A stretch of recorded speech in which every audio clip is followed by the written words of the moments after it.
And there we have it, our lemon and maple glazed salmon with a tomato.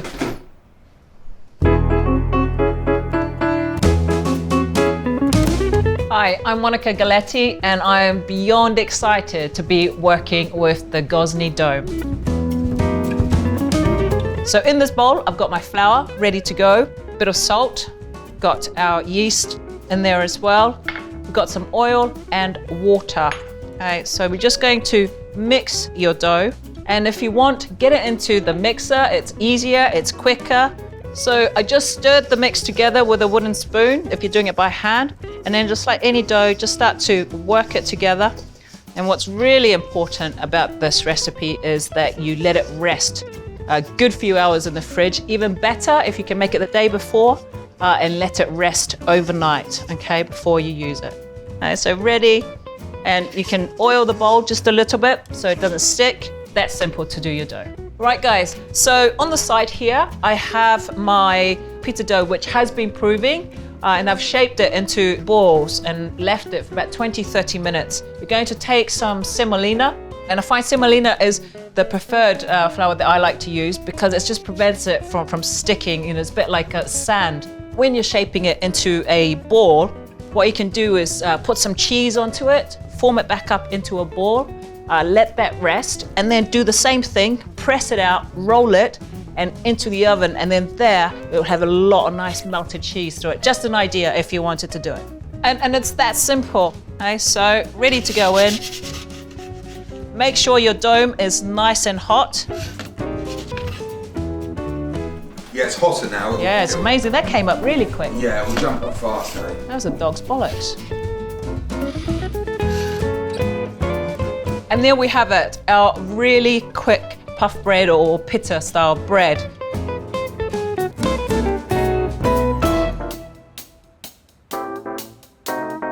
This recipe is very straightforward. One of my favorites that I do at home quite often, and it's the best way that I find to get my daughter to eat vegetables. Double check it's going to fit through the entrance or the dome to get it in. To make sure it does fit, just take a little bit off the bottom, double check before you start. For the recipe, you need some olive oil.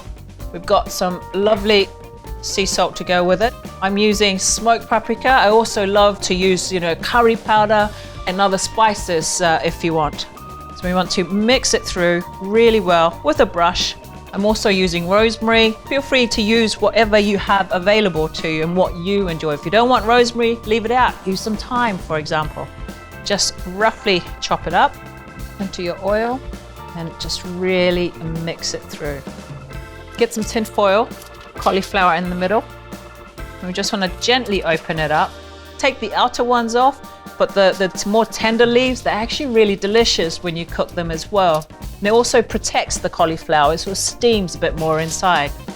Take your oil, liberally put in as much as you can, all over it.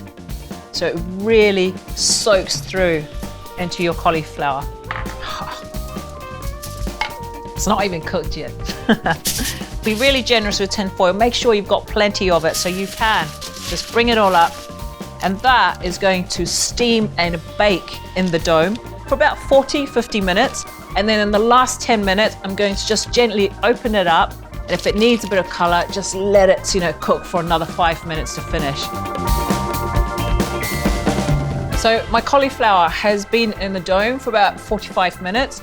And then I let it sit as it is for about 5-10 minutes. Okay, so still quite warm.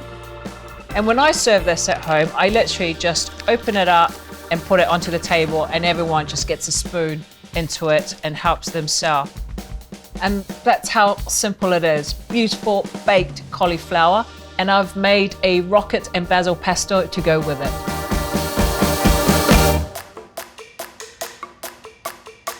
So what I've got here is a beautiful side of salmon. What I've done is I've taken it to room temperature, rubbed it with some sea salt, and I've just let it sit for about 15 minutes before we start. Because the salmon is quite an oily fish, and you can see it's quite thick, the salting of it will draw out any extra moisture, but it will also season that thick piece of salmon at the same time. I'm going to brush it with the maple syrup. Nice lemon, zest all over it, and just a touch more of the salt over the top. Pop it onto a tray, and into the Gozney.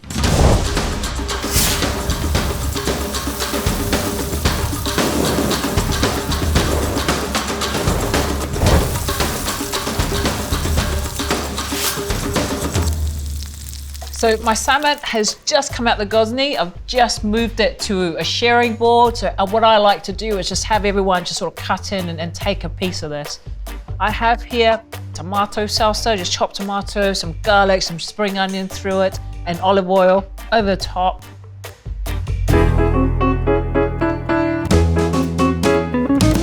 So here we have it, our maple and lemon glazed salmon, our chunky tomato spring onion sauce to go with it, the puff bread, and the cooked cauliflower. And what I love is just people just getting in there with their spoons. It's about sharing and just enjoying it. I hope you check out the recipes on gozney.com. Did you put loads off the technical term that is? And there we have it, team. Parmesan is okay for vegetarians, but not, no, it's not vegan and vegetarian. We'll just leave the pesto out. Have it. Sorry. Sorry, I'm so sorry. I'm just saying, no, it's just oh, she's rubbish at this, isn't she? Look at that, sexy bitch. Sorry. Oh, he's taking a photo right now.